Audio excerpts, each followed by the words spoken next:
Hello there, this is Amy again, and this is my summer diary. This summer, my husband and I won a trip to Paris, so we stayed there for 3 nights. And here are my top tourist spots in the City of Love.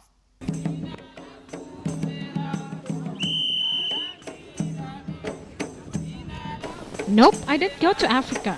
This happened in Paris when we went there. A small group of African men and women were performing in front of the Eiffel Tower. That was interesting.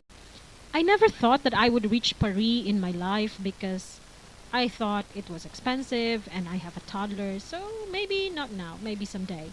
But luckily, my husband won in the lottery in the supermarket, which gave us 3 nights of free accommodation and free breakfast.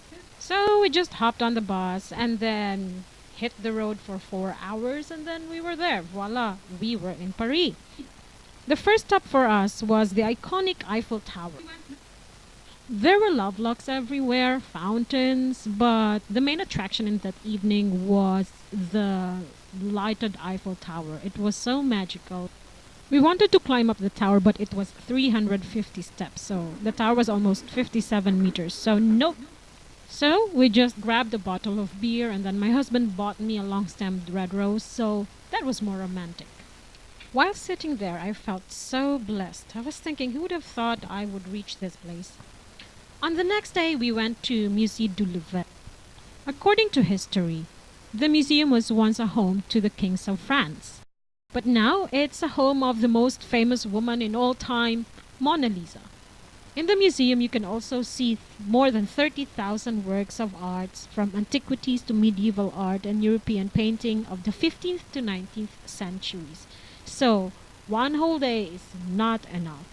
But I wanted to see Mona Lisa, so my husband and I got inside the museum, but the line was long, so we just took pictures of ourselves in front of the pyramid, and my husband bought me an authentic French macaroons, and it tasted good.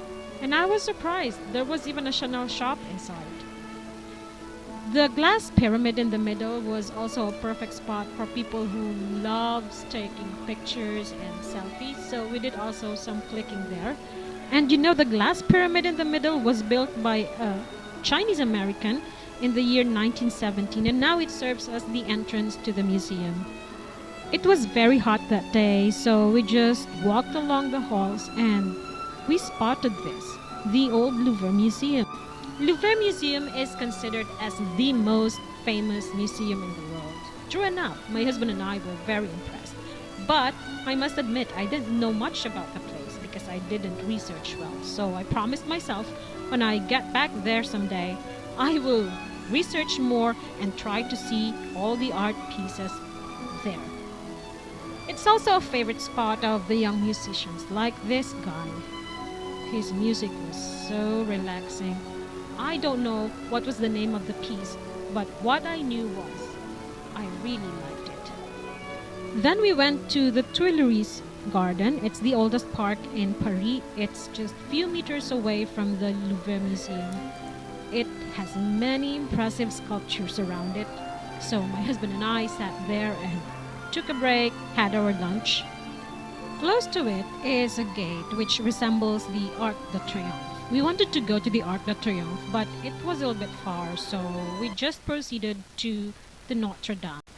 I only heard about this in the story of the Hunchback of Notre Dame when I was a kid, but nope, there was no hunchback ringing the bells there in the tower. But I saw the best example of the Gothic architecture. It stands on the Ile de la Cité, or an island in the Seine River, and history says that it took more than 150 years to construct this. Pardon me for the not so good video because there was an ongoing mass when we went there, so I was a little bit embarrassed to take videos, but I had an aha moment there because I heard mass in the Notre Dame Cathedral. When we went outside, we saw this young guy performing Despacito, and it got the interest. He got the interest of the tourists there. I even stopped myself from dancing because who doesn't love Despacito, right? From there, we proceeded to Pont de Neuf for our sunset date, and we passed by this bridge full of love locks. We skipped it because we did it already in the Cologne Bridge. So instead, we just sat along the Seine River, joined the other people there waiting for sunset. Pont de Neuf is the oldest bridge across the Seine River, and it's a favorite spot of couples and lovers. So we joined them. We just sat there, waited for the sunset, bought our beer and wine, and had a little picnic. I only saw this in the romantic movies in the past, but during that time, I was so thankful. I was thankful that I was able to do that with my husband. So it was very memorable for us. Paris indeed is a city of love, elegance, and beauty, but it was more expensive there. I find the groceries there, the food there more expensive than what we have here in Germany. So, one tip, if you want to save money there, you can buy your food in the supermarkets instead of going to the kiosks and the restaurants. Honestly, I had more fun having a picnic along the Seine River or in one of the French gardens because it was more relaxing. Okay, so that's the first part of our trip to Paris. I hope you like it, guys. It was really beautiful there, especially during sunset and nighttime. I'm doing this also for my mom because it's her long time wish to go there. So I hope she can go there one time. And watch out for the second part of this trip. Thanks a lot for watching, guys. This is my summer diary. Till next time, ciao!